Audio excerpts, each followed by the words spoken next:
Kaixo, ongi etorria, sistemekin hasiko gara, eta denetan sinpleena ekuazio linealen sistema da. Horiek nolakoak dira? Hemen adibide bat jarri dut, izaten dute isa, i eta gai askea. Isa, i, gai askea. Hau izan izateke bere formulazio orokorra. Hori da, simplifikatu dugunean guztia. Kendu ditugunean parentesiak, izendatzaileak, gai guztiak alde batera eraman ditugunean, horrelako itxura hartzen dute. Eta zer gertatzen da, behitu diegu, ekuazio linealak. Zergatik, grafiko batean adierazten dugunean, zuzenak ateratzen direlako. Bigarren mailakoak ez, lehenengo mailakoak, bai. Horren hemen dugu, linea edo zuzen bat, eta hemen beste bat. Eta zer gertatzen da, soluzioak jartzen ditugula marra edo zuzen horretan. Ni baldin badut adibidez grafiko horrela, izango izateke adibidez, ekuazio lineal batek soluzio guztiak. Minus infinitotik hasi eta plus infinito arte nahi ditugu soluzio guztiak daude, ezta? Eta irudikatzen ditugu zuzen batean. Zergatik esaten dugu orduan lineala? Zuzen ateratzen delako. Soluzioak hauek baldin badira, gertatzen da bi zuzen ditugula. Bat batentzat eta bestea beste batentzat. Eta horren arabera, 3 motatako soluzio kopurua daude. Batzui deitzen dugu bateragarri determinatua. Beste batzui bateragarri indeterminatua eta beste batzui batera ezina. Eta hori zergatik da. Marrazkia ikusitan ikuste dut hobeto ulertzen dela. Bateragarri esan du bat egiten dutela biak, puntu batean adibidez hemen.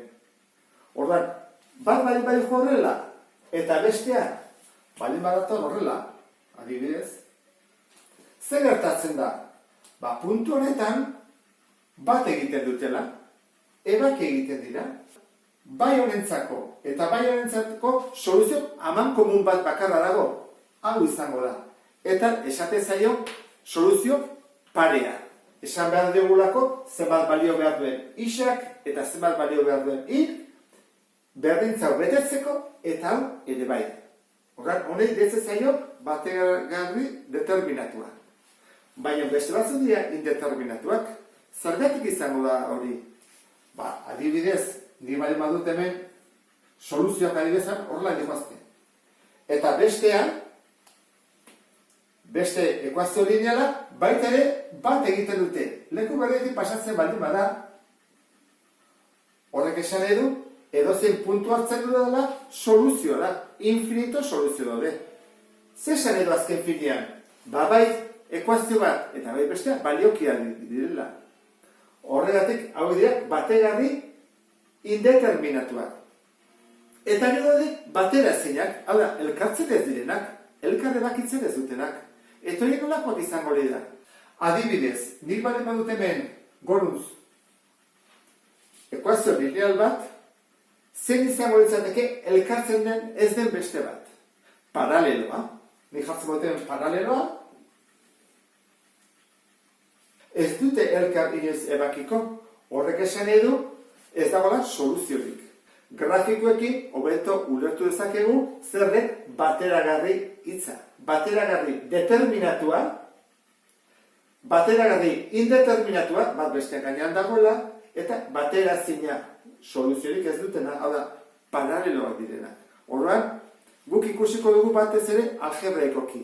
Baina interesgarria da gogoratzea nola egitezen ere grafikoki. Horregatik, honen soluzioa edo soluzioak grafiko bidez aurkituko dugu. Eta honela egiten da. Zuzen bat irudikatzeko 2 puntu behar ditugu.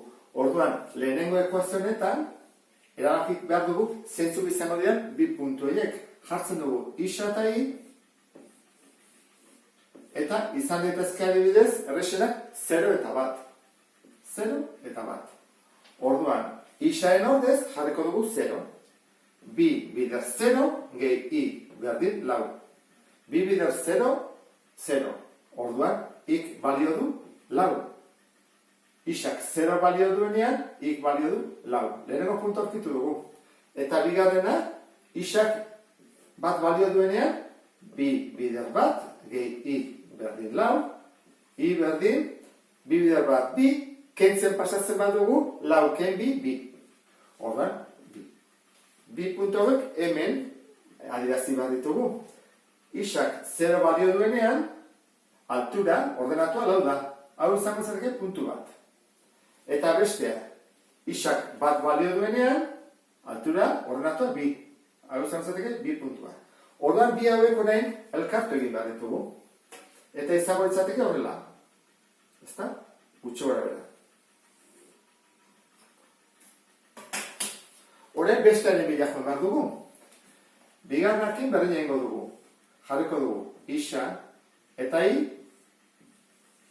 eta bi puntu behar ditugu. Eta aukeratuko ditugu berdinak, adibidez, erresa delako, ezta? 0 eta 1. Orduan, has gaitezen. Isaren ordez, 0 jarri behar dugu. Orduan izango litzateke 0 keni berdin bi. Orduan, i pasatzen badut eskubira, eta bi ezkerretara balio du minus bi. Orduan, 0 denean da minus bi. Eta 1 balio duenean, jartzen dugu 1 ken i berdin bi. Berdin egingo dugu, pasatuko da eskubira, eta da 1 ken bi. Minus 1. Orduan jarriko dugu hemen, minus 1. Bi puntuak, grafikoan jarri behar ditugu. Isa 0 denean, ordenatuak minus bi. 0 denean, minus bi. Hau da puntua. Eta bestea, 1 denean, minus 1. 1 denean, minus 1. Hau izango litzateke. Elkartu behar ditugu bi puntu hauek, eta zuzen bat azalduko zaigu.